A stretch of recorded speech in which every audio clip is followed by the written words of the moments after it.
de reyes y Señor de señores. Yo sí le estoy hablando de realidades.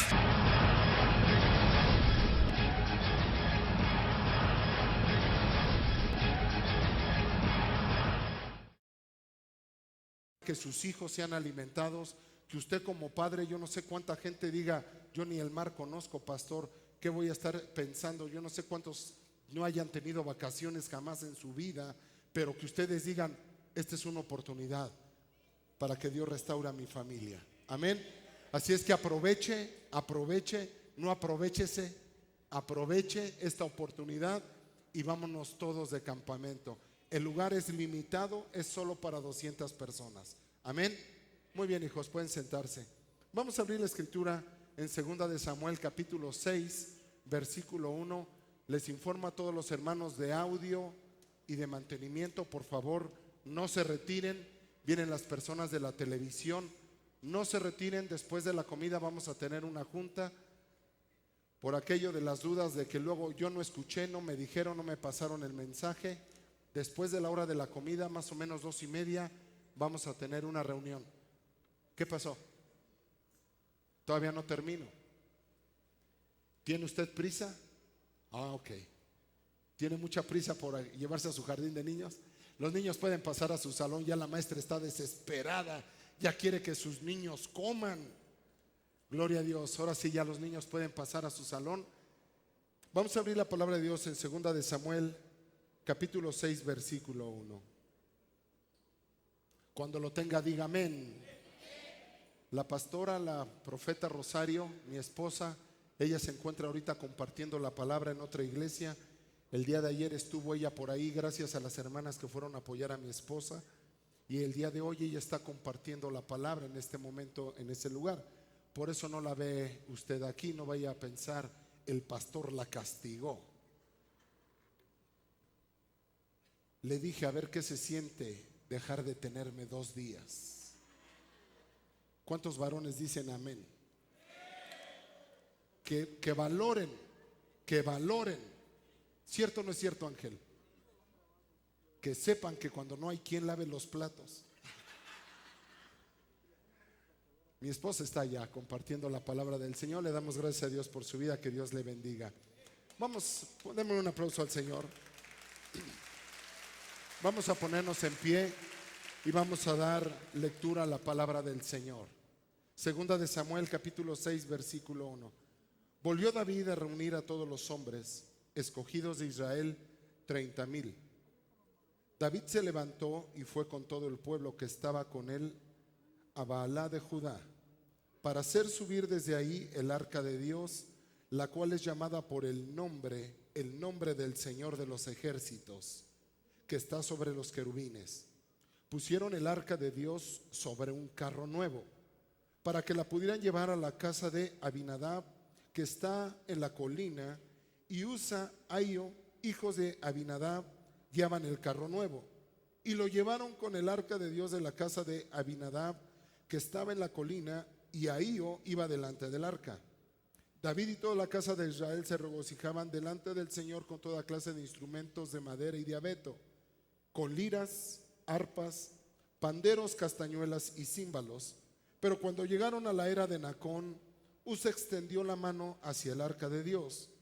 La sostuvo porque los bueyes casi la volcaron, y se encendió la ira del Señor contra Usa, y Dios lo hirió ahí por su irreverencia, y ahí murió junto al arca de Dios. Cierre sus ojos y oremos al Señor. Padre que estás en el cielo, bendecimos tu santo y bendito nombre. Gracias te damos, Señor, por los que estamos aquí, Dios, y hemos guardado estos días de estar aquí contigo, Señor, que no los dedicamos, Señor, para salir a pasear ni para la diversión, sino para honrar y glorificar tu santo nombre. Yo te pido, Señor, por cada uno de los que está aquí, que esta mañana tu palabra entre a su corazón, podamos comprender y entender, Señor, lo que tienes preparado para nosotros. De antemano, Señor, declaramos que todos los que están aquí, Señor, nos guiamos, Señor, por tu bendita palabra y no por los sistemas del hombre, ni porque lo que el hombre ha inventado, sino, Señor, porque tu bendita palabra está en este lugar. Bendecimos a la profeta allá donde está compartiendo la palabra y bendecimos en este lugar tu bendita palabra, Señor. Que tu palabra toque nuestro corazón y llene nuestra vida y traiga cambios. Levante su mano. Que la palabra de Dios traiga cambios en su vida. Que se rompan todos los moldes esta mañana, todos los paradigmas, todos los cuadros religiosos, todo lo que el hombre ha inventado, Señor, para buscar de tu presencia. Y que esta mañana, Señor, nosotros podamos encontrar en ti, Señor, la respuesta, el camino, como dice tu palabra, en el nombre poderoso de Cristo Jesús. Amén y amén. Le damos un aplauso al Señor. Tomamos nuestro lugar. El tema de hoy se llama los sistemas del mundo. ¿Por qué los sistemas del mundo? El hombre a lo largo de los años ha diseñado, escuche bien, ha diseñado muchas formas, muchas estrategias de cómo poder tener la presencia de Dios, cómo poder allegarse a Dios. Primero, si es que existe un Dios. Si es que existe un Dios. La gente dice muchas veces, ¿existe un Dios? ¿Habrá un Dios? ¿De verdad Dios es de real? ¿Dios existe? Cuando el hombre llega a comprobar si Dios existe, quiere indagar, informarse, cómo poder contactar con ese Dios, cómo tener la presencia de ese Dios en su vida, cómo ser bendecido por Dios en su vida. Yo no sé cuántos de aquí, si hay alguien aquí que tenga en su corazón una pregunta si Dios existe, levante su mano y a través de la bendita palabra de Dios, dice Romanos, que Dios va a poner la fe, que la fe viene por el oír y el oír por la palabra de Dios, y el Espíritu Santo le va a dar testimonio de que hay un Dios que existe. ¿Cuántos dicen amén? Número 2, si ya sabemos que Dios existe, ¿cómo poder, amado hermano, llegar a su presencia? La Biblia nos ha enseñado, tanto en el Antiguo como en el Nuevo Testamento, cómo llegar a la presencia de Dios y cómo tener la presencia de Dios en nuestra vida. Pero como que el hombre continuamente se le olvida cómo llegar a Dios y cómo Dios se puede manifestar en la vida de cada persona. El hombre se le olvida y el hombre empieza a diseñar formas. Nosotros vemos el primer diseño del hombre, amado hermano, de hacer las cosas a su manera y no a las maneras de Dios, y lo vamos a mostrar más adelante. Vemos entonces que el hombre inventa formas, sistemas, estrategias para tener la presencia de Dios en su vida, pero esto, amado hermano, va a traer un grande problema, porque mucha gente lo único que va a provocar en su vida son emociones, pero no va a haber nada de unción, no va a haber nada de presencia en la vida de esas personas, no va a haber presencia en forma individual, pero tampoco va a haber presencia en su familia, tampoco va a haber presencia en la iglesia. ¿Por qué? Porque el hombre está diseñando muchos sistemas de cómo poder llegar a Dios. Dice la palabra del Señor en 2 de Samuel capítulo 6 versículo 1 que David tuvo un deseo en su corazón. ¿Quién no desea tener la presencia de Dios en su vida? Todos la deseamos, ¿verdad que sí? Todos queremos estar con la presencia bendita de Dios, porque sabemos que si la bendita presencia de Dios está en nuestra vida, nosotros seremos bendecidos. ¿Cuántos dicen amén? Yo le pregunto esta mañana, ¿cuántos desean ser bendecidos? No se puede estar bendecido si la presencia de Dios no está en este lugar. ¿Cuántos dicen amén? Nuestra familia no puede ser bendecida si Dios no está en nuestra familia. ¿Cuántos dicen amén? Si Dios no está en un matrimonio, ese matrimonio no puede ser bendecido. ¿Cuánta gente no se casa por diversas religiones? El hombre hizo el invento de los inventos, inventó la religión. El hombre inventó la religión. Y hoy en día existen más de 6,000 religiones que mucha gente se pregunta, ¿cuál es la religión verdadera? ¿Cuál será la religión verdadera? ¿Cuál es? El hombre se la ha inventado Desde antes de la venida de nuestro Señor Jesucristo, lo que hoy vemos en día, no es nuevo. Si hay una religión que sea más dominante que otra, eso no importa. Lo que importa es saber si es la correcta. ¿Y cuánta gente no se pregunta, ¿estaré en la religión correcta? Número uno, quítese la palabra de su mente religión. Porque incluso hasta cuando usted va con las autoridades de este país le dicen, ¿de qué religión es? Nosotros ni siquiera nos deberíamos de llamar cristianos.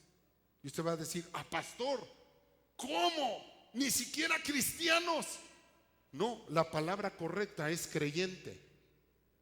Esa es la palabra creyente, porque cuando nosotros ya decimos cristianos, ya estamos nosotros enfocándonos en una religión.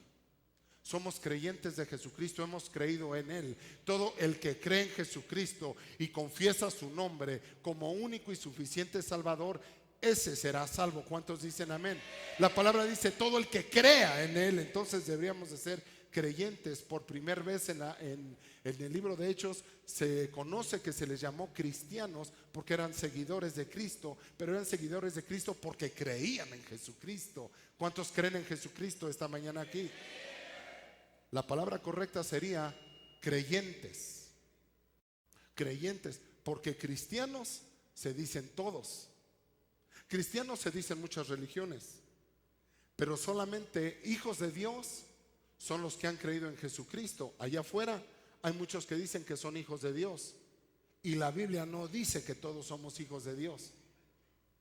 La Biblia dice que hijos de Dios son aquellos los que el Señor Jesucristo los ha adoptado como hijos, ¿verdad? Y ahora ya somos llamados hijos y no bastardos. ¿Cuántos dicen amén? Entonces no todos somos hijos de Dios. Todos somos criaturas de Dios, mas no hijos de Dios. Amén.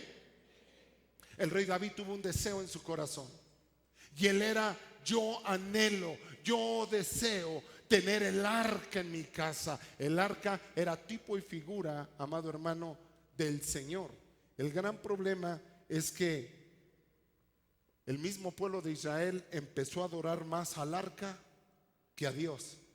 El arca que está aquí representaba, si podemos tomar el arca estaba representando a Dios, no era Dios. ¿Cuántos dicen amén? Diga conmigo, el arca era el arca del testimonio. Ahora, ¿el testimonio de quién? De que Dios estaba con ellos. Pero el arca no era Dios. Esto no puede ser Dios. Esto era un simbolismo, era representativo, y significaba que cada que el pueblo de Israel tenía el arca, Dios estaba con ellos. Era el arca del testimonio. Y cuando lo veían los enemigos, temblaban porque decían: Dios está con ellos. Mire, la gente del mundo veía el arca y decía: traen el arca, nos van a acabar, nos van a destruir, Dios viene con ellos. Pero la gente del mundo que no conoce a Dios, pero los que conocemos a Dios, en aquel tiempo Israel empezó a adorar más el arca como símbolo que al Dios mismo. Hay muchas personas, y yo no estoy en contra de nada ni de nadie, que se pongan una cruz aquí y digan: es que la cruz, por la cruz Jesucristo nuestro Señor nos dio salvación. Hay que respetar, y yo no me la pongo. ¿Por qué? Porque para mí, pastor, la cruz fue el instrumento que usaron para matar a Jesús, y la cruz no me redimió. La cruz fue el instrumento por la cual el Señor Jesucristo murió y resucitó al tercer día. Lo que a mí me redimió fue la sangre del Cordero. ¿Cuántos dicen a mí? Yo, amado hermano, no adoro la cruz, adoro al que estaba en la cruz.